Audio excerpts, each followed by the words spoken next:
আসসালামু আলাইকুম ওয়া রাহমাতুল্লাহি ওয়া বারাকাতুহু। আল্লামা ইকবাল রহমতুল্লাহ আলাইয়ের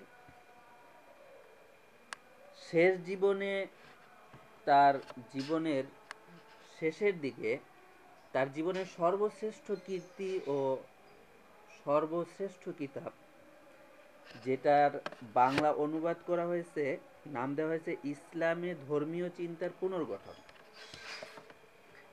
বইটি আমার কাছে যেটি রয়েছে,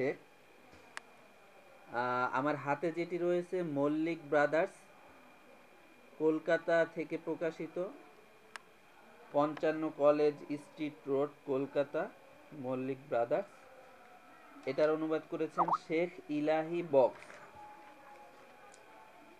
প্রথম প্রকাশ ২০০০ সাল, প্রথম প্রকাশ।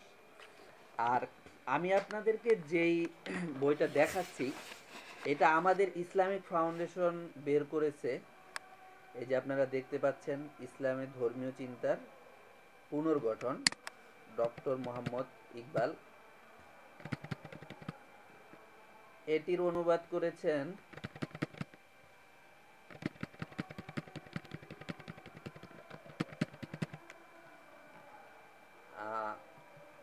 এখানে অনেক বড় স্ক্রিন দেখাচ্ছে, আমি আস্তে আস্তে নিচে নামতেছি।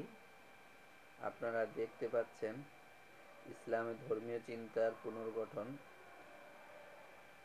এটির অনুবাদ করেছেন, অনুবাদে এখানে ৪ জনের নাম এসেছে: কামাল উদ্দিন খান, মোহাম্মদ মোকসেদ আলী, অধ্যাপক সাইদুর রহমান, আব্দুল হক।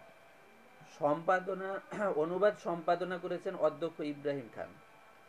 সম্পাদনায় সহযোগী অধ্যাপক সাইদুর রহমান। আচ্ছা, এটি প্রথম প্রকাশ হয়েছে, আমি আস্তে আস্তে নিচে নামতেছি, আপনারা দেখতেছেন।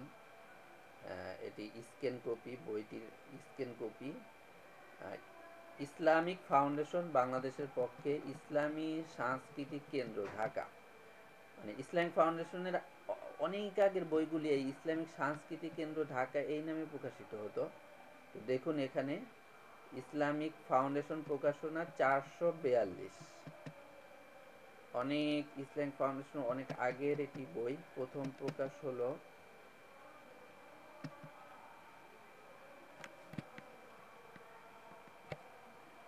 প্রথম মুদ্রণ ১৯৫৭ সাল। ১৯৫৭ সালে এই বইটি মাত্র ২৫ টাকা দাম ছিল। যাই হোক, আমি এই বইটি থেকে কিছু কিছু বিশেষ বিশেষ অংশ, আকর্ষণীয় অংশ, যা আমাদের চিন্তার খোরাক যোগাবে, এরকম কিছু অংশ আমি আপনাদের সামনে তুলে ধরব।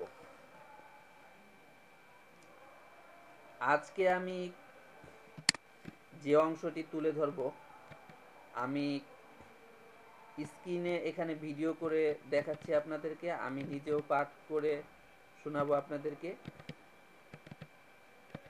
এই যে দেখুন, এখানে যে অংশটি আমি বিশেষভাবে আপনাদের দৃষ্টি আকর্ষণ করতে চাই। আল্লামা ইকবাল রহমতুল্লাহ বলেন, মুসলিম সুফিদের মধ্যে কোনো কোনো সম্প্রদায় ধর্মীয় অনুভূতির ক্রমবিকাশকে প্রকৃত রূপ এবং গতি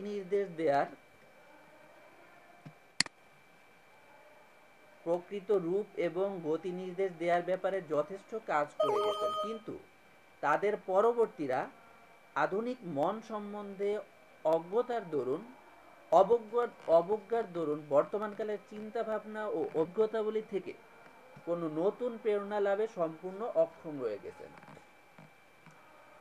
এমন সব রীতিনীতিকে তারা চিরন্তন মনে করে আঁকড়ে ধরে আছেন, যেগুলোর উদ্ভাবন হয়েছিল আমাদের আজকের সংস্কৃতি থেকে অনেকাংশে পৃথক সাংস্কৃতিক দৃষ্টিভঙ্গি থেকে। ধন্যবাদ।